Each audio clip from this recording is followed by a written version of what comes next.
ओम नमस्ते श्रीमन।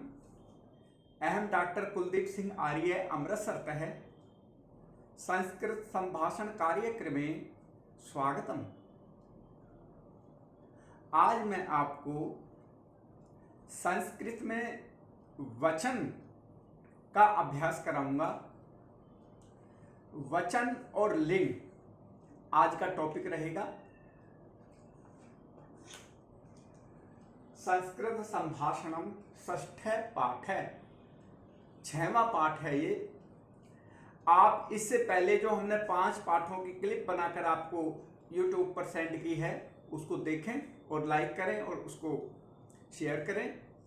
आज हम 6वां पाठ अकारांत पुल्लिंग वचन अभ्यास है, अर्थात 3 लिंग होते हैं संस्कृत भाषा में। पुल्लिंग पुरुष के लिए, स्त्रीलिंग स्त्रीवाचक शब्दों के लिए और नपुंसक लिंग जो निर्जीव वस्तुएं हैं उनके लिए। अब 3 लिंग होते हैं, पुल्लिंग, स्त्रीलिंग और नपुंसक लिंग। 3 ही प्रकार के संसार के अंदर व्यक्ति, स्त्री और वस्तुएं पाई जाती हैं। अब एक एक वस्तु में, अब जैसे आज पुल्लिंग पर चर्चा करेंगे हम।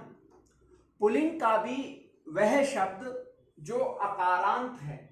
अकारांत का मतलब होता है है अंत में जिसके, जैसे हम आवाज लगाते हैं किसी को, जैसे राम, श्याम, कृष्ण, कुलदीप, उत्कर्ष, अश्व, ये जो शब्द मैंने उच्चारित किए, इन सबके साथ में बाद में आ की ध्वनि निकल रही थी।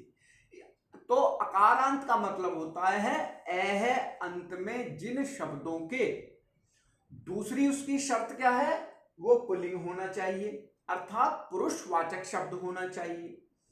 ऐसे शब्दों के जब वचन परिवर्तन करेंगे तब ये नियम लागू होगा। वचन क्या है, जैसे इंग्लिश में नंबर्स होते हैं, 1 के लिए 1 और 2 के लिए एस या ईएस लगाते हैं इंग्लिश के अंदर। ऐसे ही सिंगुलर नंबर और प्लूरल नंबर जो जैसे कहते हैं, तो संस्कृत में 3 वचन होते हैं।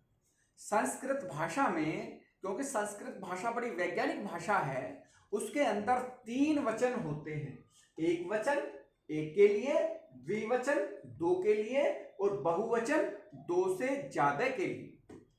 फिर से सुनिए, एक व्यक्ति के लिए 1 वचन, 2 के लिए द्विवचन और 2 से ज्यादा के लिए बहुवचन।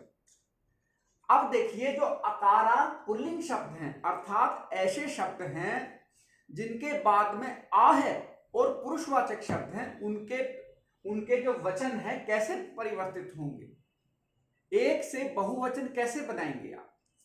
तो सबसे पहले शब्द देखिए, राम है, द्विवचन बनेगा इसका रामऊ और बहुवचन बनेगा रामा। आप ये भी सोचिए कि जिन शब्दों के आगे विसर्ग लगे होते हैं वो अकारांत पुल्लिंग शब्द होते हैं। जिन शब्दों के आगे विसर्ग लगे होते हैं प्रायः वो अकारांत पुल्लिंग शब्द होते हैं। और संस्कृत संभाषण में, संस्कृत बोलने में उन्हीं का ही प्रयोग कर लीजिए आप। देखिए, जैसे राम है, रामऊ, रामा। ऐसे ही हंस है, हंसऊ, हंसाह। यहां पर विसर्ग छूट गए हैं, हंसाह। सिंह है, सिंह का मतलब शेर, सिंघऊ, सिंघा। चटक है, चटकऊ, चटकाह। चटक माने चिड़ा। अश्व है, घोड़ा, अश्वऊ, अश्वाह। शुक है, शुकऊ, शुकाह। चित्रक है, चीता, चित्रकः, चित्रकः, चित्रकऊ।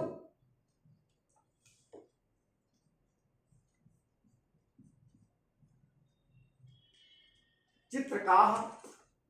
कुक्र है, कुक्रऊ, कुक्राह। अर्थात ये एक राम है और एक से 2 राम है, तो रामों का प्रयोग कीजिए। आप कैसे प्रयोग करेंगे, राम है अस्ति, हंसः अस्ति, सिंहः अस्ति, चटकः अस्ति, अश्वः अस्ति, शुकः अस्ति, चित्रकः अस्ति, कुक्रः अस्ति। ऐसे एक के लिए एक वचन, दो के लिए द्विवचन, दो से ज्यादा के लिए बहुवचन। यह आपको हिंदी में नहीं मिलेगा, किसी भाषा में नहीं मिलेगा, लेकिन संस्कृत में द्विवचन होता है। बोलचाल के लिए सामान्यतः, बोलचाल के लिए, संस्कृत संभाषण के लिए द्विवचन का प्रयोग बहुत कम होता है। इसलिए आप इसको नहीं करें तब भी काम चल जाएगा। यानी एक के लिए राम है और दो एक से ज्यादा के लिए रामा, ऐसे प्रयोग कर लें। हंसः हंसः, सिंहः सिंहः, चटकः चटकाः, अश्वः अश्वाः, शुकः शुकाः, चित्रकः चित्रकाः, कुक्रः कुक्राः, ऐसे भी काम चल सकता है। लेकिन यदि आप संस्कृत भाषा को वास्तव में पढ़ना चाहते हैं तो वहां आपको 3 वचन ही करने होंगे। अधुना स्वयमेव अभ्यासं कुर्वन्तु। पुनः मिलामः। धन्यवाद।